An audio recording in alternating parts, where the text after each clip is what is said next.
Savadi krap, pozdrav svima na ovom kanalu Vedran Badži u realno borbama, idemo realno opet. Zadnji UFC, kriminalna odluka sudaca, velika krađa, pogledajte video.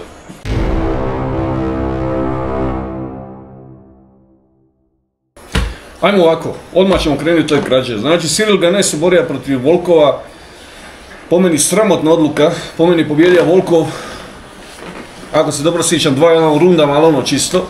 Znači nema nikakve dileme ko je pobjedio, znači Volkov je dobio taj meč. Cyril Gane nije bio na svom nivou, izgleda da mu ne odgovaraju ti veći od njega, višlji od njega borci, tako da je tu ostane dorečen. Popravio je nešto borbu na podu, to vidim i to dobro, u odnosu na staroga Cyril Gane, ali nije mu bilo dovoljno da pobjedi. Znači Volkov je pobjedio ovaj meč, sramotno je pokraden. Druga stvar na koju ću se osvrniti je kako se zove, onaj iz Mongolije, zaboravio sam sa ime, nemojte mi zamjeriti, protiv onoga Mashido Gerija, Jan Geri iz Irske. Znači taj meč je bio ludilo, ja sam tu dao 60-40 za ovoga Mongola i Mongol je pobjedio, nema tu šta. Ne, iz Kazahstana, pardon, moja isprika. Kazahstanac je pobjedio 60-40, međutim nije to bila tako uvjerljiva pobjeda kao što su svi predviđali, jel?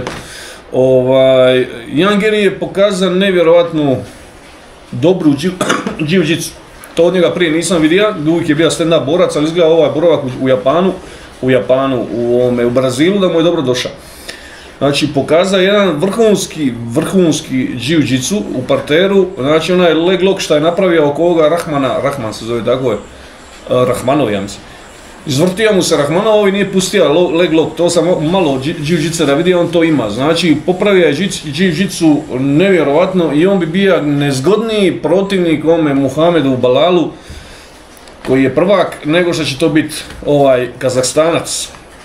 Kazahstanac je pobjedio čisto, nema šta, 3-2 u rundama ja mislim. Da, 3-2 u rundama ja mislim da je dobio. Nije bio nešto uvjerljiv. Ali mislim da neće biti prvak. Može on dobiti ovoga Muhameda, ali mislim da je Jan Geri budući prvak. Kad tad, bit će prvak. 100%, zapamtite moje riječi. Ako nastavi ovako napredovat, naravno.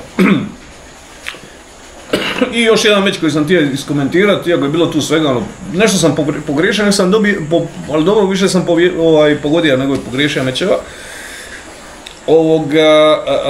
Pantoža protiv onog Japanca, to je bilo jako velik ulog, znači mora je pobijediti prvak UFC-a, prvaka Rizina, iako Rizin nije neka konkurentna organizacija, ali znate kako to izgleda, sad kad bi došao neko iz Rizina i smelje njihovog koga niko ne može pobijediti.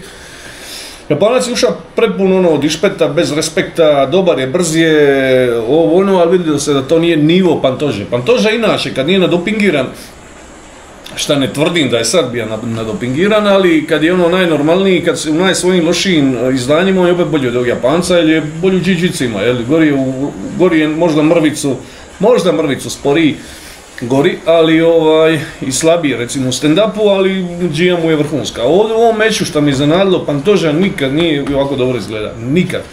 Znači čovjek ima vrhunsku brzinu, vrhunsku eksplozivnost što on inače nema, on ima izdržljivost, on je onih dizelaš naš, izdržljiv i smelje ih sve na tempo, kasnije na psihičku moć, tu je najjači, to je uvijek ima, ali u ovom meču ima i brzinu, i eksplozivnost, i snagu udarca u rukama, i lipija mu se jiu-jitsu, ja kažem lipljiv jiu-jitsu, znači stavi ruku na tebe, ne može ga skinuti, on se odmah zakači, zalipi za tebe, tako da mi je to malo, znaš kakav sam ja malo posumnjam, tako da mislim da je da su mu, pošto sad te agencije za doping i su misteriozne, postoje, ne postoje, ko zna koji je đir.